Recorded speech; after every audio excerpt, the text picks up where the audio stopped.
तो यार बड़े दिनों से मैं सोच रहा था क्यों ना आज एक बार टर्बोचार्जर के बारे में बताऊं। यार टर्बोचार्जर होता क्या है और काम कैसे करता है, इसकी सारी फंक्शनिंग और इससे रिलेटेड क्या क्या चीजें आपकी गाड़ी में होती हैं जो एटलीस्ट आपको पता होनी चाहिए। अगर आप मार्केट में जा रहे हो गाड़ी ढूंढने, आपको पता होना चाहिए एनए और एक टर्बो गाड़ी के बीच में डिफरेंस क्या होता है। यार सबसे पहली चीज, एक बेसिक सी फंक्शनैलिटी समझो, इंजन काम कैसे करता है। मैंने जैसे पहले भी काफी बार बताया, इंजन में 4 स्ट्रोक इंजन में 4 चीजें होती हैं, इनटेक, उसके बाद कंप्रेशन, कंबशन और एग्जॉस्ट। ठीक है, तो जब ये सारे फंक्शन हो जाते हैं ना, आपकी जो एग्जॉस्ट गैसेस होती हैं वो इंजन से बाहर निकलने को तैयार होती हैं और निकल चुकी होती हैं, तब इंजन उसे बोलता है कि भैया जाते जाते मेरा एक काम कर जा। काम क्या कर जा? जाते जाते जो एक टर्बो लगा हुआ है उसे घुमा दे। ठीक है, तो आपकी एग्जॉस्ट गैसेस कहती हैं कि ठीक है मैं घुमा देती हूँ।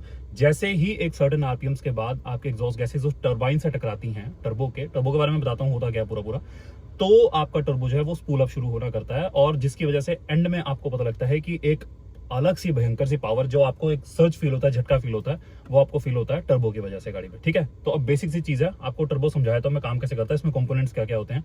एक बड़ा टर्बो होगा, हर गाड़ी में होता है नॉर्मली, जो आजकल आ रही है स्पेशली पेट्रोल कार्स में आ रही है, जो छोटे इंजन वाली कार है। इसका फायदा ये होता है कि आप छोटे इंजन से आप बड़ी पावर निकाल सकते हो। जैसे एक 1000 सीसी के इंजन से आप 1500 सीसी की नेचुरल एस्पेक्टेड या 1600 सीसी की एनए कार जो है उसके मुकाबले आप एक पावर निकाल सकते हो एक छोटे इंजन से। तो अब एक बार टर्बोचार्जर होता क्या है, कैसे काम करता है, इसके बारे में आपको समझा देता हूँ। तो देखो, ये है बड़ा बेसिक सा टर्बो का डायग्राम। यहाँ से जो है आपका ऑयल आएगा, जो हमेशा कंटिन्यूसली आता ही रहेगा।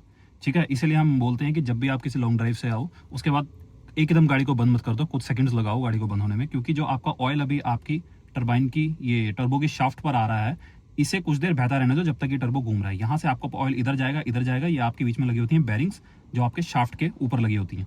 इसके बीच में जो है शाफ्ट घूमती है। यहाँ से जब आपका हवा आएगी, टकराएगी, इस टरबाइन को घुमाएगी, जो उसके बाद एक्स्ट्रा हवा होगी वो यहाँ से बाहर निकल जाएगी एग्जॉस्ट आउट की तरफ से। यहाँ से आपका जो एयर होगा, जब ये इसी शाफ्ट से कनेक्टेड है, तो जैसे ही ये घूमेगा वैसे ही ये घूमेगा उतनी ही स्पीड पर, और उसके बाद क्या होगा, एयर जो है यहाँ से अंदर आएगी और आपके इनटेक मैनिफोल्ड की तरफ चली जाएगी। ठीक है, 3 कंपोनेंट्स होते हैं इसमें मेन आपके टर्बो हाउसिंग के अंदर। एक आपकी कंप्रेसर हाउसिंग, एक आपकी टरबाइन हाउसिंग, और बीच में एक लगी होती है शाफ्ट, जिसके ऊपर आपका इंजन ऑयल जो है सर्कुलेट करके आता है। ठीक है, तो अब बाकी मैं आपको इसका ड्रॉ करके बताता हूँ। ये मेरी एक 3 सिलेंडर कार है, जैसे मैंने बना दिया है।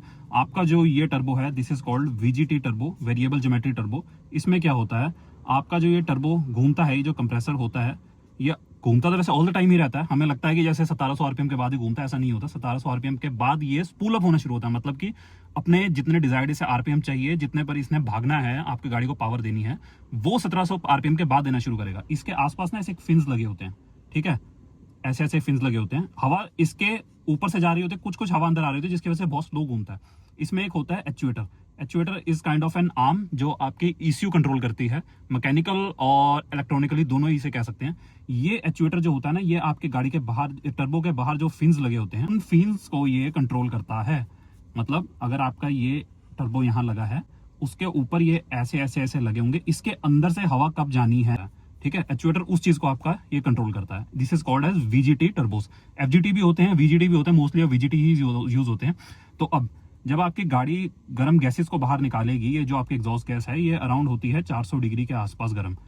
इस गर्म गैस को यहाँ से आपके गुजरना होगा इस टरबाइन के, ये जो मैंने आपको टरबाइन बताया है, इस टरबाइन से जब ये टकराती है, आपका एक्चुएटर इस फिन्स को खोलता है। इस टरबाइन से टकराने के बाद यहाँ पर एक लगी होती है शाफ्ट। ठीक है, एक एंड पर लगा होता है टरबाइन, एक एंड पर होती है आपकी कंप्रेसर व्हील, बीच में आपका ये शाफ्ट। अब जब आपकी हवा यहाँ से टकराएगी और यहाँ से बाहर चली जाएगी आपके एग्जॉस्ट में, एग्जॉस्ट के बाद फर्दर आपके ये कैटालिटिक कन्वर्टर और एग्जॉस्ट से बाहर एनवायरनमेंट में, जब ये जाते जाते यहाँ से इस शाफ्ट को घुमाएगी, शाफ्ट के एक एंड पर आपका लगा हुआ है कंप्रेसर व्हील। कंप्रेसर व्हील क्या करेगा, ये बाहर से आपकी कोल्ड एयर अंदर खींचेगा। ठीक है, अंदर खींचने के बाद जब इस कोल्ड एयर को ये कंप्रेस करेगा, तो इसको कंप्रेस करने के बाद इस एयर का जो टेम्परेचर है वो भी कुछ हद तक बढ़ जाएगा। ठीक है, नॉट एज हॉट एज जो आपकी एग्जॉस्ट गैसेस थी, बट स्टिल, क्योंकि अब ये जो हवा है ये काफी ज्यादा डेंस हो चुकी है और इसमें जो एयर मॉलिक्यूल्स होंगे आपके, ये बहुत दूर दूर होंगे। तो अब क्या होगा, जो आपकी ये हवा कंप्रेसर से टकराई है, ये यहाँ से आपकी जाएगी कंप्रेस्ड हॉट एयर आपके इंटरकूलर में। इंटरकूलर आपके गाड़ी के जो बाहर लगा होता है, जिसपे हवा टकराती है, इसमें एयर चैनल्स बने होते हैं। यहाँ पर होती है आपकी इनटेक, यहाँ पर होती है उसकी आउटलेट। इनटेक में हवा घुसेगी, गर्म हवा, और यहाँ से इन चैनल्स के थ्रू पास होगी।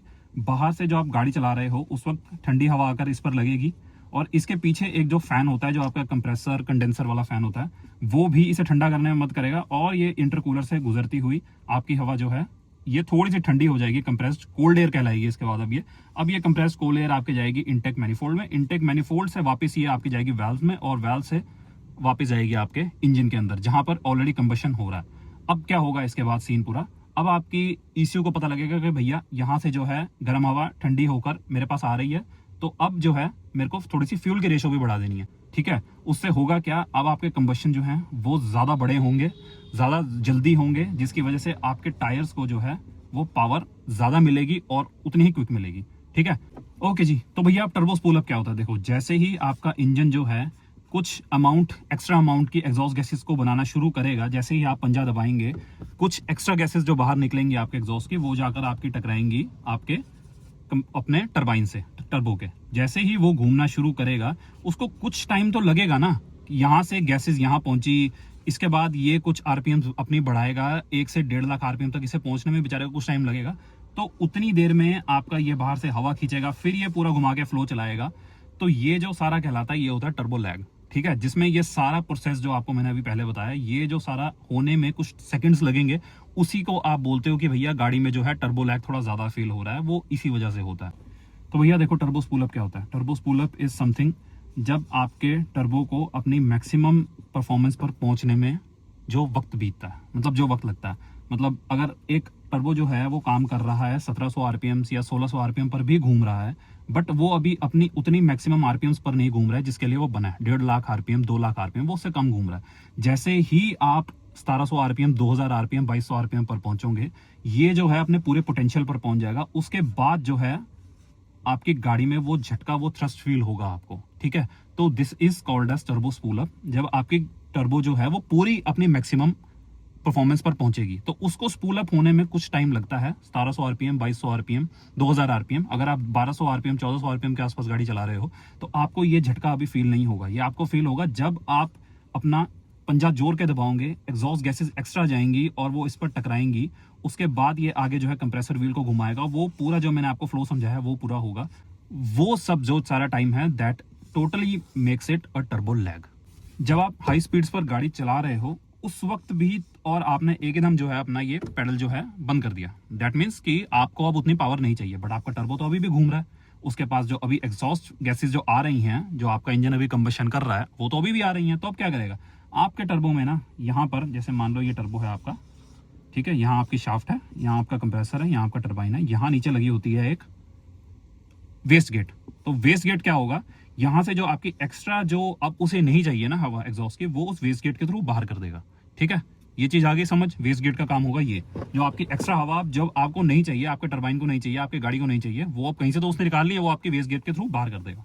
अब बीओवी किसे बोलते हैं, ब्लो ऑफ वाल्व। जब आपने इस पेडल को यहां से छोड़ दिया, ठीक है, आपकी जो इनटेक वाली बटरफ्लाई है ये तो बंद हो जाएगी, ये अभी खुली हुई है, और जैसे ही आप इसे छोड़ोगे ये बंद हो जाएगी। अब क्या होगा, अब जो आपकी अंदर टर्बो ने बेचारे ने पावर बनाई है इतनी देर से, उस पावर का क्या होगा, वो कहां जाएगी, वो आपकी निकलेगी ब्लो ऑफ वाल्व के थ्रू बाहर। ठीक है, ब्लो ऑफ वाल्व, बीओवी इसको हम बोलते हैं बेसिक भाषा में। ठीक है, इसमें जो आपने कभी सुपरा में सुनी है वो शुट टू टू टू की आवाज क्या होती है, या आप जैसी सीटी सुनते हो एक, जो जैसे ही आप इसको छोड़ोगे एक सीटी सी आती है आपके टर्बो के थ्रू, वो कहां से आती है, वो इसी के थ्रू आती है। जो आपकी एक्स्ट्रा जो उसने बार्स बोलो या कंप्रेस्ड एयर बोलो, कुछ भी बोलो उसको, वो अब उसका करेगा क्या, उसे आप बीओवी के थ्रू बाहर निकाल दोगे। अब वो आपको किसी काम की नहीं है, वो वैसे इंजन के लिए अच्छी भी नहीं होती है। ये जो है ये आपकी टर्बो की बनाई है, और वो जो मैंने आपको बताई वेस्ट गेट, वो आपके एग्जॉस्ट गैसेस के लिए होती है। दो तरीके से हवा बाहर निकलती है यहाँ से। जो आपके टर्बो ने हवा अंदर खींची है बाहर, आपका एक सिलेंडर है, ठीक है, इसके अंदर आपका पिस्टन घूमता है, इसमें आप मानो इतनी हवा आती है। ठीक है, तो जैसे ही आपके नॉर्मल जो हवा खींच रहा है वो भी इसी में है, और जो आपके आप कहोगे टर्बो वाली हवा है वो भी इसी में जा रही है। तो भैया सिलेंडर का साइज तो बड़ा नहीं होने से रहा, सिलेंडर तो हमारा उतने का उतना ही रहेगा, तो इसमें एक्स्ट्रा एयर जाएगी कहाँ से। आपका जो ये सिलेंडर है, ठीक है, जो आपके कंप्रेसर ने हवा कंप्रेस की है, that is compressed air. Compressed air जो नॉर्मल एयर होगी उसमें जो पार्टिकल्स होंगे एयर के वो दूर दूर होंगे, जो कंप्रेस्ड एयर होगी उसमें जो पार्टिकल्स हैं वो बहुत पास पास होंगे। ठीक है, तो जहां इसमें पहले इतनी दूर दूर दूर दूर दूर दूर हवा थी, अब वो है हवा सारी, वो सिर्फ घेरेगी इतनी सी जगह, और थोड़ी सी और हवा आई वो घेरेगी इतनी सी जगह, क्योंकि ये एयर अब कंप्रेस्ड है, इसमें जो एयर के मॉलिक्यूल्स हैं वो बहुत ज्यादा पास पास हैं। ठीक है, और हवा आई पीछे से, वो घेरेगी इतनी जगह इतनी जगह। ठीक है, अब आप कंपेयर करो कि एक जो नॉर्मल हमारा सिलेंडर था उसमें जब हवा थी दूर दूर, जो हमारी अनकंप्रेस्ड एयर थी, और अब जो ये कंप्रेस्ड एयर है, इसमें मॉलिक्यूल जितने पास पास हैं, तो हवा किस में ज्यादा है? इसके अंदर ज्यादा है कि इसके अंदर ज्यादा है? इसके अंदर ज्यादा है, ठीक है, इसमें हवा ज्यादा नहीं है। इस वाले केस में अब होगा क्या, जब हमारे पास अंदर ऑक्सीजन ज्यादा है, तो जब हमारे पास फ्यूल आएगा, उसके बाद स्पार्क आएगा, तो धमाका भी उतनी बड़ा होगा, ठीक है। ये तो बड़ा बेसिक सा हमने पढ़ा हुआ है बचपन में, जैसे oxygen is necessary for burning, जितनी ज्यादा ऑक्सीजन होगी उतना जबरदस्त धमाका होगा।